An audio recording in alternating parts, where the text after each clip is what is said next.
morning, everyone.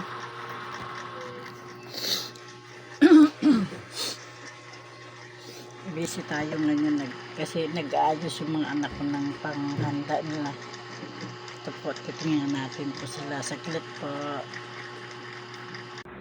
Tingnan natin sila kung ano yung mga ginagawa nila.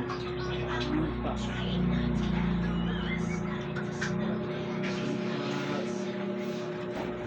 Kung ito po yung isa kong anak, ano po siya, ano yung Birmingham Grahams? Yan po. Tapos, ito naman po yung isa kong anak. Ano naman yan ate? Anong loto yan? Buko salad. Buko salad po pala. Yan po. Buko salad? Buko salad o ano? Buko pandan. Ayan.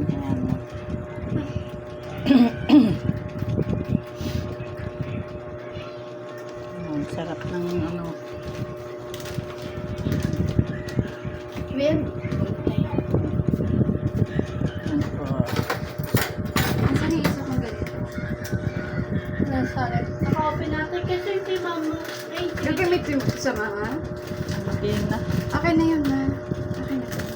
Bilahan ko na lang isa. Kasi pag doon kasi yan sa Maha. Magiging below, ay magiging green yung mga. Ayan o. Ano siya o. Very nice. Ang sarap condense pa lang. Diba lalagyan mo pa siya ng cream ate? Ito na ito hati.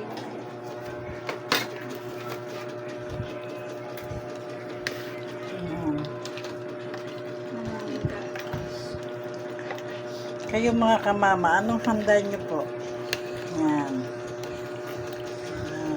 Kasi po pag Pasko, wala po kaming Pasko. Ano lang po? New Year lang po yung pinaghahandaan namin. Yan.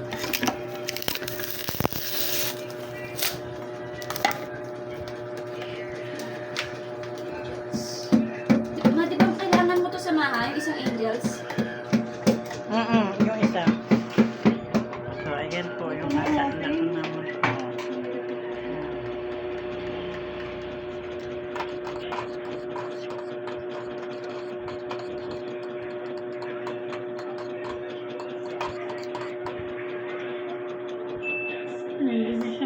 Diyan lang siya nakalalagay sa mali ano lang. Oo, unti lang naman yun eh.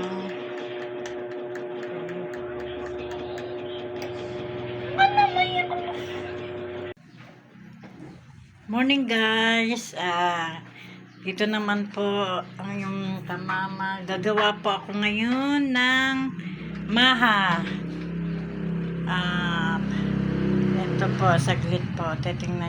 Papakita ko sa inyo kung paano gumawa ng maha. Wait lang. Ito po yung cornstarch. Ito po yung cheese. Tapos, ito naman po yung kukumama na ihahalo natin doon. Tapos, ito po yung condense. Tapos, ito po yung Alaska na ibak.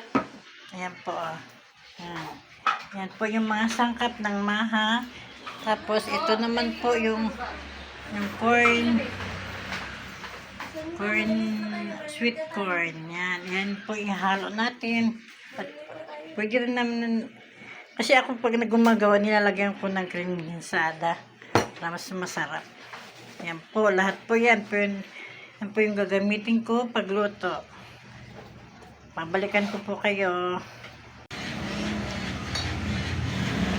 Ito po, pinaghalo ko na po ang una kong nilagay yung gata, tapos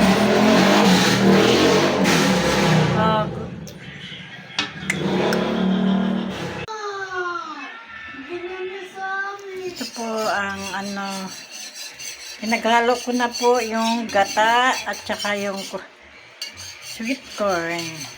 Haluin natin ng maigi para lumapot siya.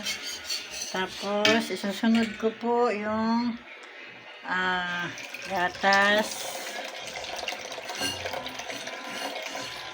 Yan po.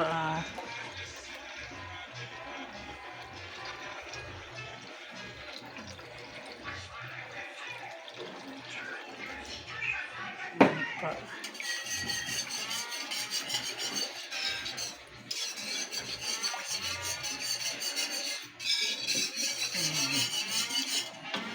Tapos, yung gatas.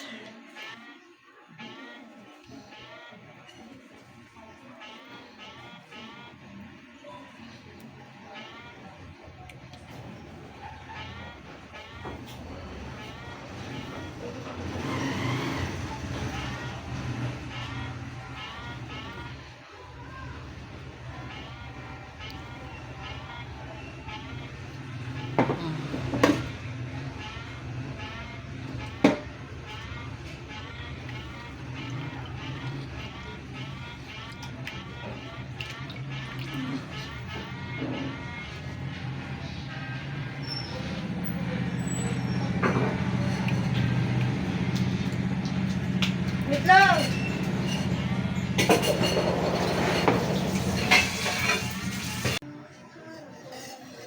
Ano yan? Ito po yung ginagawa kong maha. Nasaan ka na? Madali lang po gumawa ng maha. Basta kailangan pag gumawa ka ng maha, huwag mo siyang iiwanan. Kailangan lagi siyang nakaano kasi magbubuo-buo pangit ano. Laging haluin mo lang siya.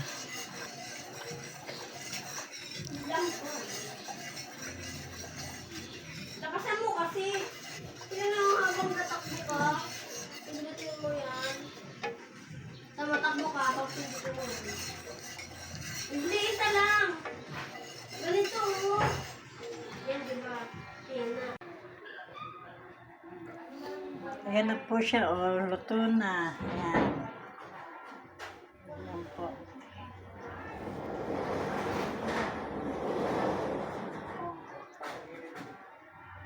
Palalamigin muna natin.